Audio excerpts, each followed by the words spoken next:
et bienvenue dans cette nouvelle vidéo. Aujourd'hui j'avais envie de tout simplement montrer mes décos automnales, Halloween, etc. C'est un peu un mélange des deux. Et j'adore toujours autant ça, je n'attends que ça, de pouvoir mettre mes décos de saison. Et aujourd'hui je me suis dit ça pouvait être trop sympa de vous montrer tout ce que j'ai acheté. Alors je n'ai pas tout acheté cette année, c'est accumulé depuis... voilà, un certain nombre d'années. C'est un mélange, c'est principalement des choses que j'ai achetées, mais il y a aussi certaines choses que j'ai faites moi-même. Tout ce que je vous montrerai, tout ce que je peux, tout du moins, je vous mettrai les références en barre d'infos ou mes aspirations en barre d'infos ou les tutos, enfin bref, vous avez compris. Donc, je vais arrêter de parler et c'est parti! Déjà, je vais juste commencer avec cette tasse-là. Alors, il faut savoir que quand je parle de décoration automnale, Halloween, etc., j'achète... Bon, il y a des citrouilles, il y a des fantômes, voilà, mais il y a certaines choses comme cette tasse-là où quand on la regarde, on se dit il n'y a rien de particulier dans cette tasse, Colline, ça ne... Enfin, ce n'est pas une citrouille, non, mais la couleur est vraiment, je trouve, très jolie, un peu mouchetée, marronnée, je trouve que ça fait un peu couleur taverne, vous savez. Je l'ai eu à Casa, toujours avec les tasses, pareil, je l'ai acheté cette année. Voilà, je vous ai dit qu'il allait y avoir des fantômes. Cette tasse-là, qui est aussi extrêmement mignonne, très classique, mais en forme de fantôme. Je l'ai eu à Flying Tiger cette année, comme je disais. Je ne sais plus pour combien je l'ai eu. Si je trouve la référence, je vous l'écrirai. Mais c'était pas spécialement excessif. Et c'est vrai que moi qui, de plus en plus, aime bien collectionner les tasses, aime bien collectionner les pièces de céramique,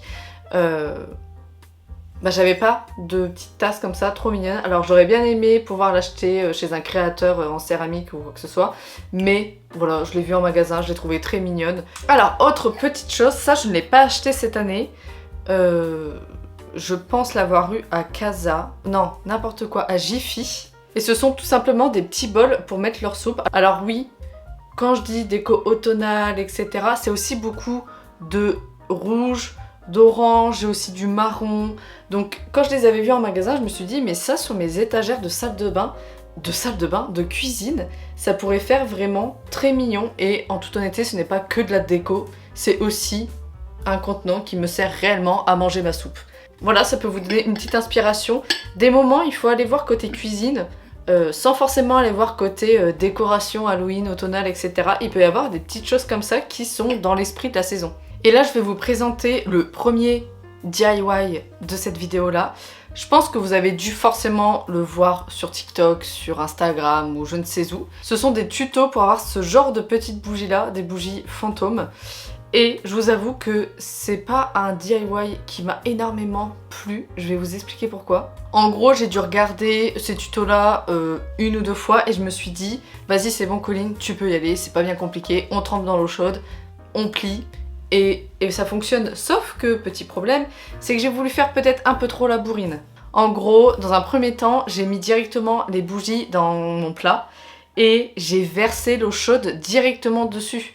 Sauf que le problème, c'est que l'eau était bien trop chaude et les bougies ont commencé un peu à se décomposer, elles commençaient déjà à fondre directement, elles se collaient entre elles. Et quand j'ai vu dans quel état étaient les bougies, je me suis dit je ne peux rien faire avec ça, limite elle me dégoûte un petit peu. Malgré tout, pour pas gâcher ce que j'ai fait, je me suis dit que celles que j'avais tout simplement broyées, je vais les fondre.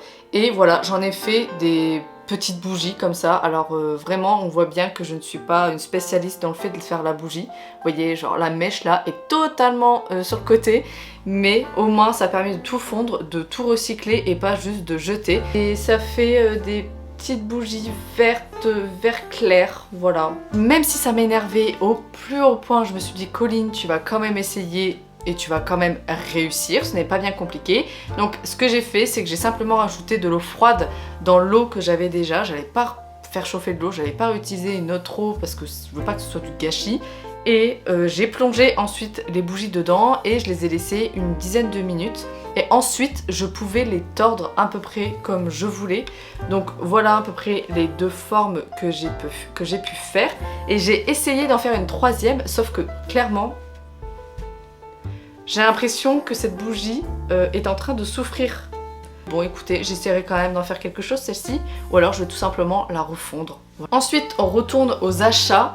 J'ai acheté encore une fois cette année à Action cette petite citrouille marron que je trouve très mignonne, et à l'intérieur c'est fait pour mettre une petite bougie chauffe-plat. Écoute Colline, je viens de découvrir que pour éviter de se cramer les doigts, je pouvais le retirer. Il y a une période je crois où sur TikTok ils ont parlé de ces choses là, donc c'était parti assez vite. Mais je crois que là actuellement Action sont en train de mettre la déco de Noël. Alors il y a bien un achat que je fais tous les ans pour la saison automnale, ce sont des coloquintes. C'est tout simplement comme des petites courges, voilà, des petites courges, des petites citrouilles, etc. qui ne sont pas comestibles. C'est juste pour de la décoration, mais c'est totalement, je veux dire, c'est pas du plastique, c'est lourd, quelque chose qui pousse dans la nature. Donc chaque année, je m'en achète, et le truc c'est que ça coûte pas cher du tout. Je me suis déjà acheté celle-ci. Encore une fois, très mignonne, avec des petites aspérités orange. Donc celle-ci, comme vous voyez, m'a coûté 1,80€. Celle-ci, vraiment celle-ci, je la trouve incroyable. Elle fait vraiment la taille presque de ma tête. Couleur majoritaire, c'est vert avec des petites couleurs orangées en fond. Et vous voyez, par exemple, celle-ci, quand je l'ai vue, je me suis dit, elle va me coûter super cher. Non, elle m'a coûté 3,50€. Vraiment, acheter des coloquintes. Ensuite, je me suis acheté celle-ci qui ressemble un peu à la première dans les couleurs, sauf que la différence c'est qu'elle est un petit peu plus plate. Et celle-ci m'a aussi coûté 1,80€. Et celle-ci m'a coûté 2,90€. Est-ce que j'ai encore besoin de vous dire d'acheter des coloquintes? Je ne crois pas. Alors ça c'est pareil, je l'ai vu en magasin, je me suis dit, qu'est-ce que c'est que ça? C'est un petit champignon. Vous voyez, est-ce que c'est pas extrêmement mignon? C'est un petit champignon comme ça, et je l'ai acheté dans une jardinerie, donc je me suis dit ça doit se planter, vous savez, tout simplement dans vos plantes vertes que vous avez à la maison. Et j'en ai juste pris un parce que ça m'a coûté 3,90€ je crois. Et vous voyez, c'est typiquement le genre de décor que j'adore parce que on joue sur les détails dans la maison. C'est pas quelque chose qu'on va voir directement quand on va rentrer chez moi, mais pour les personnes qui ont l'œil un petit peu aguerri, ils vont voir ça, ils vont se dire mais c'est extrêmement mignon. Alors ça, je pourrais juste très bien le mettre dans une, pas forcément déco automnale, c'est juste que je me suis dit je vais la sortir pour l'automne, une nouvelle bougie. Alors c'est surtout parce que j'avais vu un TikTok de 2 hommes qui donnaient des conseils de décoration, et ils expliquaient que chez nous, quand on met des bougies, c'est beaucoup plus beau, beaucoup plus chaleureux et beaucoup plus élégant de mettre des bougies couleur ocre que de mettre celles qui sont totalement blanches. Ensuite, on va passer à l'une de mes petites créations pour cette année. C'est tout simplement des petits fantômes en argile autodurcissante. On a le premier, le deuxième et le troisième. C'est fait pour pouvoir y mettre à l'intérieur une bougie. Regardez, c'est extrêmement mignon, et j'imagine même pas quand il va faire noir chez moi et que je vais pouvoir allumer toutes mes petites lumières. Et comment je m'y suis pris? Alors dans un premier temps, j'ai commencé par étaler l'argile tout simplement avec un rouleau. Moi j'ai pris une bougie parce que j'avais ça dans le coin, mais ça a très bien fait l'affaire. Une fois que j'ai l'épaisseur que je veux pour pouvoir la faire sécher en forme de fantôme, j'ai pris une boule d'aluminium, un pic à brochette et un plat en liège, et j'ai tout simplement planté le pic à brochette. Et surtout, quand vous disposez votre argile, ne la serrez pas trop, puisque n'oubliez pas qu'il y a une bougie qui doit passer à l'intérieur. Et une fois que tout ça c'est fait, je prends un embout de poche à douille pour pouvoir faire les yeux et la bouche.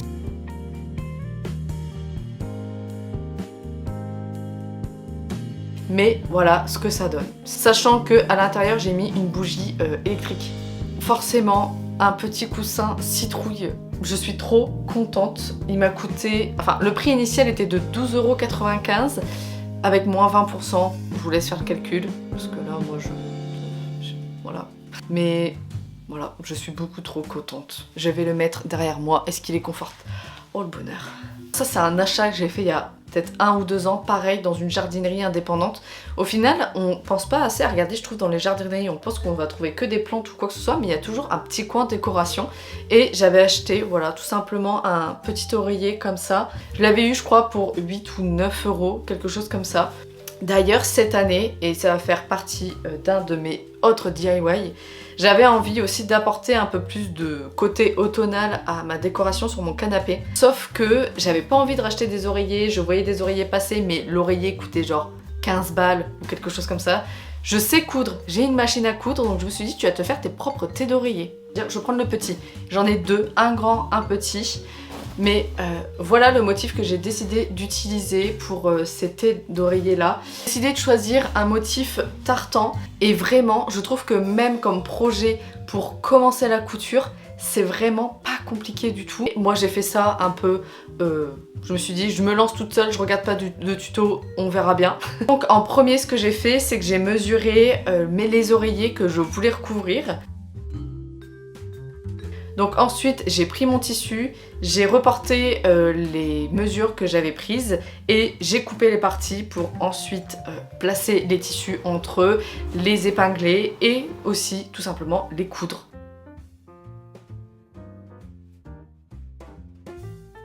Donc à la fin on arrive à ça. Bon, forcément, Action a encore eu raison de moi. Je crois qu'on l'a vu aussi pas mal tourner sur les réseaux sociaux. C'est un petit champignon avec une guirlande à l'intérieur. Mais encore une fois, si vous voulez pas mettre un prix pas possible dans la décoration de manière générale, Action, c'est vraiment une bonne source. Des petits champignons, un blanc, un marron et c'est en bois, donc c'est bien, ce sera assez résistant. Ça aussi, je vais pas en parler hyper longtemps puisque j'en avais parlé dans ma vidéo quand je suis allée dans le sud. C'est une bougie avec les alvéoles du miel, enfin des ruches. Je suis encore obligée de la sentir. Je vais pas en reparler ici, si vous êtes curieux, allez voir ma vidéo à propos du sud. Mais ce sera extrêmement bien. Par contre, j'ai pas de bougeoir pour la faire tenir. Donc soit j'arrive à trouver un verre assez petit pour pouvoir la faire tenir dedans, soit avec de l'argile autodurcissante, je lui créerai son bougeoir, à voir comment je vais faire. Alors ça c'est pareil, ça vient de chez Casa et je crois qu'ils le refont chaque année, mais j'ai dû l'acheter il y a peut-être 2-3 ans. Encore une fois, quand on est en fin de journée devant un film avec toutes les petites lumières de chez soi allumées, ça met vraiment une ambiance incroyable. Vraiment, j'aime beaucoup trop. Regardez, il a l'air tellement heureux. Vraiment, je vais tout exposer derrière moi. Hop! Voilà. Pareil, je l'avais eu à Casa il y a 2-3 ans, ou peut-être l'année dernière, j'exagère peut-être. Mais encore, voilà, une petite chose à poser sur des étagères. J'ai beaucoup de choses à poser sur des étagères. Ça, c'est quelque chose aussi que j'avais fait l'année dernière. J'ai fait une petite citrouille en crochet. C'était une amie qui m'avait demandé que je lui en fasse une. Et je lui ai faite, mais je lui ai jamais donné. Donc, ça reste à la maison du coup. Ça, il y a vraiment plein de tutos sur YouTube pour pouvoir les faire. Il faut quand même s'y connaître un petit peu en crochet, il faut quand même avoir les éléments de base, mais une fois que vous les avez, vraiment, ça se fait assez rapidement et c'est vraiment extrêmement mignon. Par contre là, je suis en train de regarder dans ma boîte. J'ai plein d'autres petites choses. J'ai des petites citrouilles comme ça en velours qui ont traîné par terre et mes chats ont joué avec, donc c'est plein de poils. J'ai encore une petite citrouille comme ça en boue. C'est pas tout à fait du bois. Je sais pas en quelle matière c'est, mais voilà. J'ai encore un petit champignon trop mignon que j'ai dû acheter aussi à Action. Et je suis que déception parce que l'année dernière, j'avais fait un... Comment on peut appeler ça? Mais c'était un élément en crochet qu'on accroche au rétroviseur de sa voiture avec une petite citrouille et un petit fantôme. Je ne sais pas où c'est passé. Alors pareil, petit DIY que j'ai vu, ça c'était sur un compte Instagram de, je me souviens plus de son prénom, mais de toute façon je le mettrai dans la barre d'infos. Elle s'est fait connaître sur TikTok pour ses aquarelles surprises. Elle a notamment montré comment, alors vous voyez c'est une petite guirlande, vous savez des petites guirlandes LED. Attendez, je dois faire la youtubeuse, incroyable, attendez. J'ai toujours rêvé de faire ça, oui. Montrer comment on passait d'un blanc chaud à une guirlande orangée. Il suffit simplement de prendre la guirlande et de mettre de l'aquarelle dessus. Alors quand j'ai vu le tuto, je me suis dit ça me fait un peu peur, j'ai peur que ça me pète à la figure. Mais pas du tout, ça fonctionne extrêmement bien. Vous prenez votre aquarelle et vous peignez chaque petite LED de la couleur que vous souhaitez. Moi j'ai eu besoin de mettre quand même quelques couches pour avoir quand même un beau résultat. mais une fois que c'est sec, je vous promets, ça vous fait vraiment une guirlande orangée. Ça m'a rien coûté parce que j'ai déjà des aquarelles chez moi. Moi, j'ai utilisé une palette de chez Cultura. La qualité était assez suffisante pour pouvoir, voilà, me faire ma petite guirlande orangée. J'ai traîné un peu sur Pinterest et pour ça, par contre, j'ai pas de vidéo parce que ça m'a demandé tellement une concentration intense et aussi une capacité à ne pas abandonner ce que je fais que je pouvais pas filmer en même temps. C'est voilà un tout petit cadre comme ça où dedans j'ai dessiné, et là j'ai utilisé les crayons de couleur, j'ai dessiné plein de petits éléments cool du mois d'automne, de la saison automnale. C'est très simple mais c'est moi qui l'ai fait et je trouve que quand on fait les choses soi-même, ça rend encore plus la décoration chaleureuse. Ensuite, j'avais envie de faire une sorte de petite recette à afficher dans ma cuisine. J'avais vu plein d'inspirations trop belles sur Pinterest, donc je me suis dit que j'avais envie de faire la même chose. Donc, je le mets ici. Donc voici, j'ai fait ma petite recette de pumpkin spice tea latte. C'est pas forcément ce que j'aime boire pendant l'automne, mais je me suis juste dit, je trouve ça très mignon. Donc ça c'est fait avec de la gouache et ça m'a pris un petit peu de temps, un petit peu d'organisation quand même. Ça demande aussi, comme je disais, une capacité à pas abandonner parce que je trouve que, surtout dans le monde du dessin, enfin en tout cas pour moi, je trouve que très vite j'ai tendance à me dire ça m'énerve, j'abandonne, de toute façon je sais pas dessiner, de toute façon ce que je fais c'est moche, etc. Bref, encore un problème de confiance en soi, hein. Mais avec un peu d'obstination et de patience, on finit par faire des petites choses comme ça qui je trouve sont vraiment très cool. Et ensuite là on en vient à peut-être la peinture pour laquelle je suis la plus contente. Voici l'inspiration que j'avais. C'était, voilà, j'avais envie d'une scène avec un fantôme, une scène, voilà, un peu dans une forêt, un peu cosy, à la fois automnale, Halloween, mais en mode très mignon, très cosy. Et j'avais jeté mon dévolu sur cette illustration-là et je me suis dit, ok, tu vas faire la même. Tu vas essayer de faire la même. Et quand je vous dis que j'ai fait différents tests, j'ai commencé à essayer de dessiner le fantôme avec son parapluie. Ensuite, je me suis dit, tu vas essayer de voir comment il faut que tu t'organises pour faire la peinture. Donc là, je me suis dit, on va essayer de se concentrer sur le fondu de couleur dans le fond de la peinture. Et écoutez, voici le résultat. Je suis trop contente. Je suis vraiment très contente.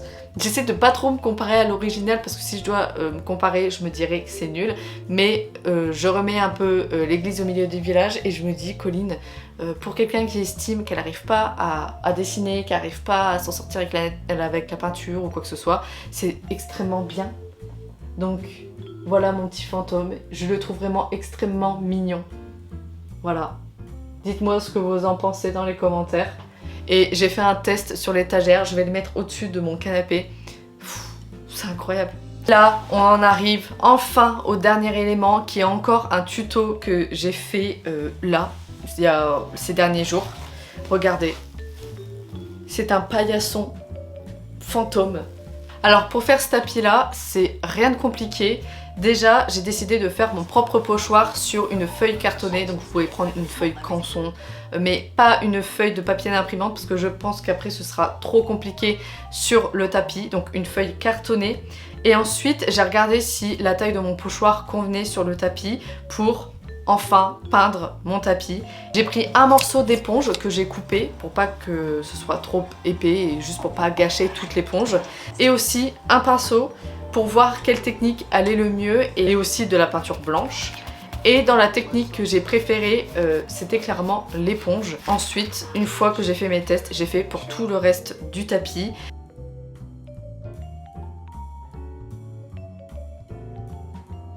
Et une fois que j'avais fini de faire mes petits fantômes, j'ai fait des yeux noirs, cette fois-ci au pinceau, parce que ça permet d'être beaucoup plus précis.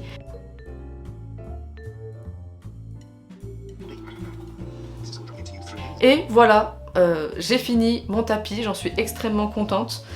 Des petits conseils si vous voulez faire ce tuto là, c'est déjà dans un premier temps de mettre un tablier et de protéger ce qu'il y a autour de vous. Une fois que c'est fini et une fois que c'est sec, mettez une sorte oh là, d'imperméabilisant dessus. Je ne l'ai pas encore fait, il faut que j'aille l'acheter. Je pense que ça peut se trouver dans les magasins de bricolage. C'est une bombe qui permet de protéger ce que vous avez fait des frottements. Eh bien écoutez, je pense que j'ai déjà assez parlé comme ça. Je vais pas vous quitter directement comme ça, bien évidemment. Je vais vous mettre ma petite installation de ces différentes décos là. Mais voilà, j'espère que cette vidéo vous aura quand même plu. N'hésitez pas à aimer, à commenter ou à vous abonner, ça me ferait extrêmement plaisir. Et écoutez, je vous souhaite une bonne soirée, une bonne journée, une bonne nuit, tout dépend à quelle heure vous me regardez. Et je vous dis à bientôt!